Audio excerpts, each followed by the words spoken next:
What up, boys, and welcome back to yet another video. So in today's video, we have another episode of Why Are People Farming It? A YouTube series where I'm basically, eventually going through every dungeon and raiding the game, showing you guys how to farm it and talking a little bit about why people are farming it. What could you obtain? What's so good about it or bad about it? So in today's video, we have the all-time favorite dungeon, Sunken Temple. And before we take a look at it, massive thank you for all the support on the 0 to 10 million gold guide.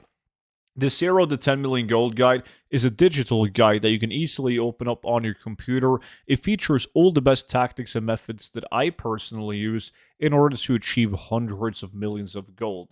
Even better is the fact that once you get it, you will get a lifetime of free updates, meaning that whenever there's a new patch or even a brand new expansion to the game, I update the exact same gold guide with the new best ways of making gold, and then I send that update to your email automatically, completely for free. So make sure to check it out with the link down below in the description, and by using the discount code STUDENT, you get it for 50% off, and that also counts for the brand new Mist of Pandaria Classic Gold Guide, and of course the Cataclysm Classic Gold Guide. Those are also 50% off with the discount code STUDENT, both linked down below in the description. So Sunken Temple is a dungeon with a lot of valuable items. The route is very simple, is usually farmed in two different ways. If you care about the steady gold, you have skinning, you should just pull the entire dungeon to the last boss, and then you kill everything at the same location, because then you have all the mobs gathered up, so it's easy to skin the mobs and move on, like move out of the dungeon. If you don't care about the steady gold, or if you don't have skinning, you can just like kill and loot as you go, because you're usually going to be running it on a tune that has fried bonefish, granting you movement speed as you kill stuff. So it's just going to be faster to kill a pack, loot it, move over to the next one, AoE it down, loot it, and then rinse and repeat. But it is important that you take a right as you enter the dungeon, like I did, into Avatar of a Car, and then you got to walk into not the next exit, but this one right here, the far right one at Jamal the Prophet, because you cannot kill the last boss unless you've killed this boss right here. So make sure to get these guys down, and once these guys are dead, we can now walk over to the last room in the middle right here and kill the two dragons, which is the end of the dungeon. So two different ways of doing it. If you have skinning, you should do what I'm doing right now. If you don't have skinning, you can just kill and loot as you go. Now, should you do it with skinning though?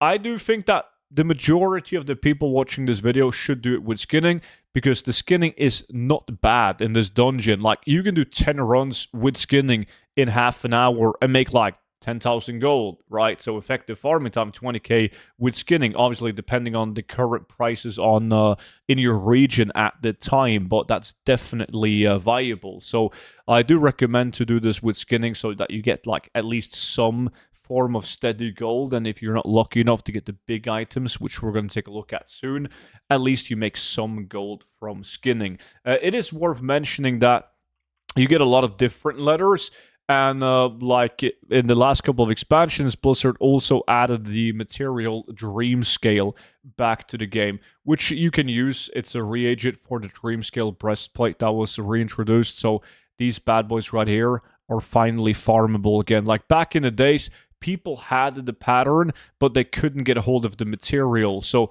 the materials were going for like tens of thousands of gold each, and it was absolutely insane. But that has definitely changed now. They're about like 50 gold each, so we're not talking like huge money, but it definitely adds up when you're skinning like all these massive packs of mobs. So the question is now, besides from the skinning and the steady aspect of the dungeon, because now we're done. We've cleared out the entire dungeon. So the question is, why are people doing it? What do you want to get? Well, we can start off with world drops. World drops in this dungeon, meaning items that aren't specific to the dungeon. They can drop in the open world as well, in many different places and in other dungeons too. they're not that good because you don't have the high tier epic loot table in Sunken Temple. It's too low level to have those items. So the epics and the blue items that you get as world drops aren't really that good. However, where Sunken Temple really shines is the fact that it has tons of blue items that's specific to Sunken Temple, meaning that you can only get those appearances in Sunken Temple. And there is, as I mentioned, a lot of them, both armor items, weapons, and also some items that are considered, fake value as well. But a lot of really good ones. There's a lot of weapons that tends to outperform the armor items, and the items are the following. So you have the Mistwalker boots. They're not that good. Silver Shell leggings. It's the only plate appearance of these items. You shouldn't take a look at the price on my realm, which is the min buyout right here, because I play on the realm on EU with the lowest prices ever, and the prices are way lower than NA. You have Murkwater gauntlets. Those are pretty okay. Slime scale bracers. Soulcatcher Halo, Winter's Bite is a weapon, 93k market value. A bow, it isn't that good, but it has a 99k market value.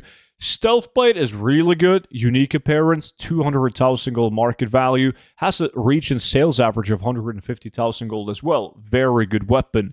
You have the Rage Hammer, insane market value. You have the Death Blow, also another good sword. And then you have the Bludgeon of the Grinning Dog, also unique appearance. So those are like all the blue items in Sunken Temple that is worth mentioning. Well, it's the only ones that are specific to Sunken Temple. When you do skinning, you're obviously going to get rugged leather, you're going to get tick leather, you're going to get Warren Dragon scale, you're going to get rugged hide, tick hide, some heavy leather, not that much. You can get green dragon scales and also the dream scales as well.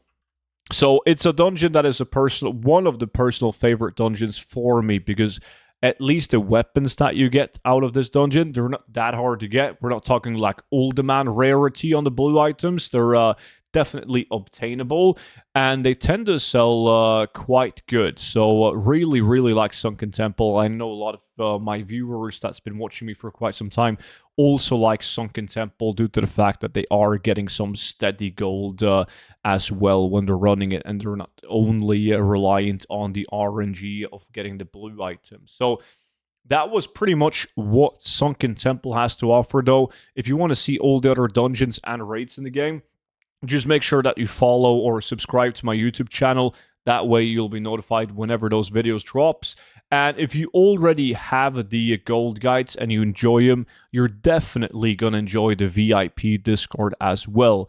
Once you join in, you'll be able to view like all of these YouTube videos before they go public on YouTube, giving you a slight advantage. You also get access to exclusive gold tips. There's multiple spreadsheets that's handy for gold making. You can also get access to my investments when I invest for stuff such as player housing, upcoming patches, upcoming expansions, and you're alongside a bunch of like-minded people that wants to get into gold making, people that are really good at gold making, all sharing failures, successes.